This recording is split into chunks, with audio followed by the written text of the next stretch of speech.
And Umar radiallahu ta'ala anhu ordered the woman to stay at home, don't come to the masjid.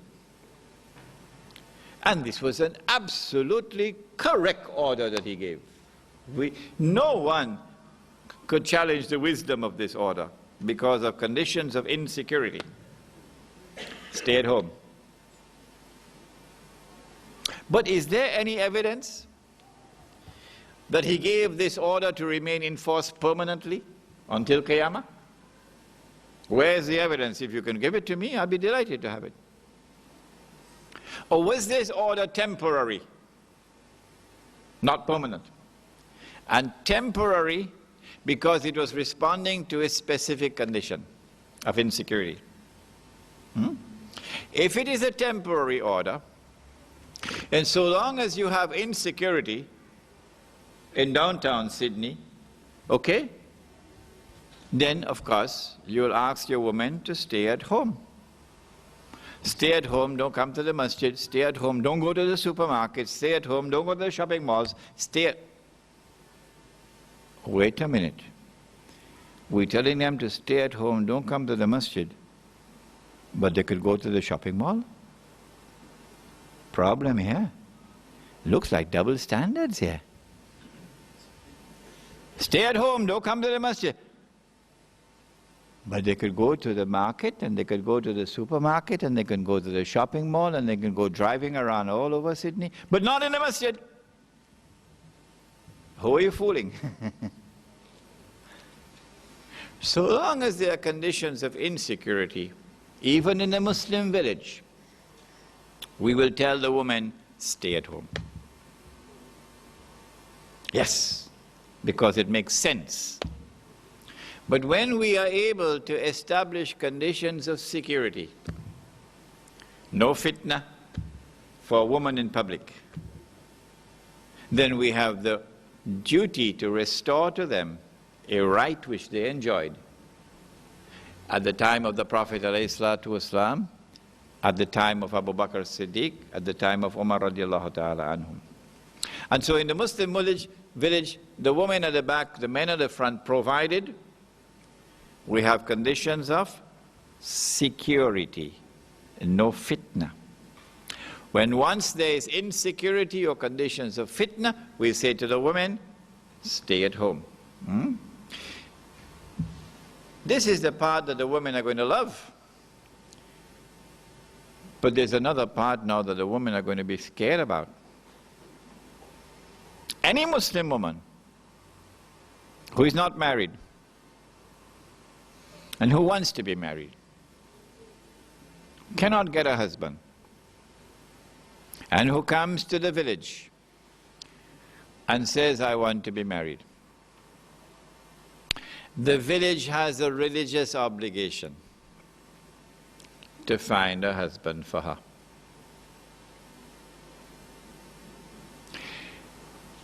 One man, one wife, as the norm of civilized living, belongs to downtown Sydney. And so in the Muslim village, provided that a man has the means to maintain more than one wife, and provided that he has some assurance in his heart that he can treat them with equity and justice, he has a religious obligation to marry. So you're not marrying because she has a pretty face. You're marrying for blessings from Allah. That's why you are marrying. And so in the Muslim village, every single woman who wants to be married will be married. There will be no unmarried woman, except those women who say, I don't need a husband. I don't want a husband. Then we respect her choice. Every woman who comes to the village, no matter how many children she has, and does not have a home and does not have the means of maintenance, the village has to open its arms for her and provide her with a place to sleep and food to eat and clothes to wear. A collective obligation of the village. And so the battered women, the women who want to leave their homes, want to get out of this marriage because this man is drinking alcohol. I can't stand it anymore, but I don't have anywhere to go. I have no place to sleep, so I have to remain imprisoned in this hell. No, not when we have the Muslim village. Sister, in this village, you have a family here. We will open our doors for you, and we will provide for you. What I've done for you, I've already spoken for a much longer period than I intended to. What I've done for you is to give you a taste. There's much more in describing to you the structure of the Muslim village. I hope, inshallah, to write a booklet on the subject during the month of Ramadan while I'm in Cape Town, inshallah. When that booklet is written, then we look for you to provide the funds, and you print it, and it must be distributed free of charge as widely as possible. When you read the booklet, there'll be many of you who are going to have thoughts and ideas which have not occurred to me. And so you'll enrich the project. At that time when you read it and you have thoughts and ideas which did not occur to me, just send me an email so that when I write the second version, I will add the inputs that I'm getting from all of you. I pray that Allah will put it into the hearts of some of you, particularly those who are young, to go and build that Muslim village here in Australia. ربنا تقبل منا إنك أنت السميع العليم وتب علينا يا مولانا إنك أنت التواب الرحيم برحمتك يا أرحم الراحمين.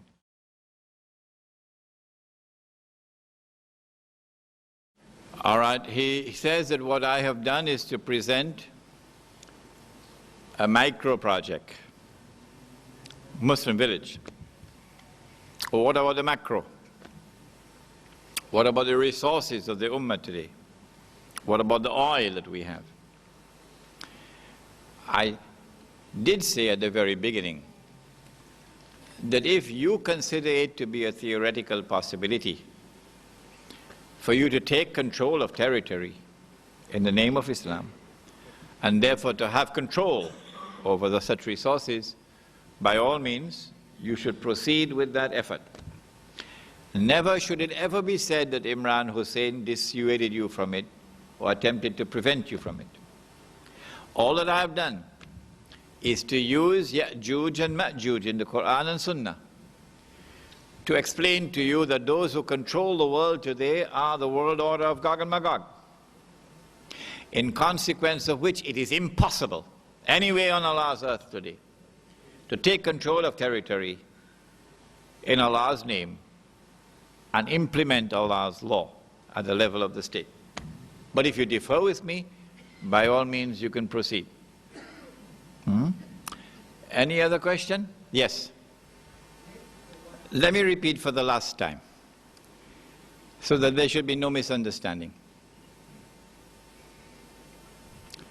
I have never ever attempted to prevent anyone who wants to pursue a revolutionary struggle to take control of territory in the name of Islam and to establish the deen. This is the philosophy of Jamaat Islami of Pakistan. This is the philosophy of Tanzim Islami of Pakistan. This is the philosophy of Hizb ut-Tahrir and so many other Islamic organizations. And I am not involved in a quarrel with my brothers. Oh no. I admire and I have tremendous respect for those who are struggling in the cause of the deen at this level. All that I ask you to do is to read the chapter of my book, Jerusalem in the Quran, on Gog and Magog. And then if you differ with me, respond to me. You can respond to me privately with an email and take me up on the subject. And if I'm wrong, correct me. Okay? You can respond to me publicly. You can write a book to refute what I've written. But since I have established, I believe very clearly, that the world order today is the world order of Gog and Magog, it is in consequence impossible to defeat them and destroy them. They will not. They're waging war on Islam, and no matter where on the face of the earth you attempt to establish Islam, the last effort being in Afghanistan with Taliban, and Taliban pursued their objective with very great sincerity. Whatever the differences I have with Taliban, I do not question the sincerity of Taliban. And yet they were destroyed. The government was destroyed, of course, but they are hiding in the mountains, and inshallah they will come out again, and there will be another day. Any other questions? Yes? As you said yesterday, being able to recognize Dajjal will be as hard as trying to see a black ant on a black rock on a dark night. Wait a minute, no. I didn't say being able to recognize Dajjal. The Prophet said, sallallahu ta'ala alayhi wasallam, that the shirk, the attack of shirk, which will come from Dajjal, that shirk would be as difficult to recognize as a black ant on a black rock on a dark night. You don't need to have a PhD to understand. The only way you'll be able to see a black ant on a black rock on a dark night is if you have light. You don't need a PhD for that. If you have nur. And so the only one who will be able to see and recognize the attacks of Dajjal will be the ones who have nur with which to see.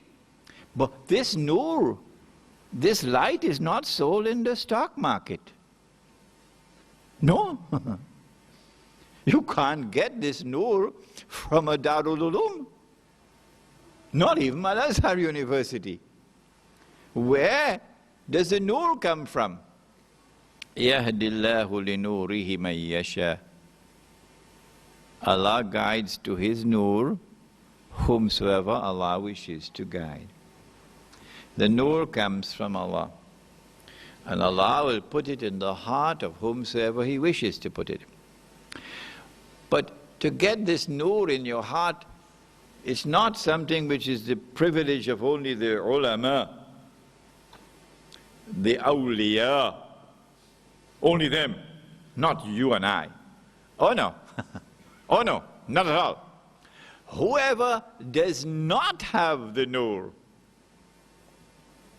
and therefore cannot see, now with these eyes, cannot see, Allah says of such people, they're just like cattle. Where does He say that? In Surah Al-A'raf. وَلَقَدْ ذَرَأْنَا لِجَهَنَّمَ كَثِيرًا مِنَ الْجِنِّ وَالْإِنسِ لَهُمْ قُلُوبٌ لَا يَفْقَهُونَ بِهَا وَلَهُمْ أَعْيُنٌ لَا يُبْصِرُونَ بِهَا وَلَهُمْ آذَانٌ لَا يَسْمَعُونَ بِهَا. They have eyes but they can't see, they have ears but they can't hear, they have hearts but they cannot understand. أُولَٰئِكَ كَالْأَنْعَامِ. They're just like cattle.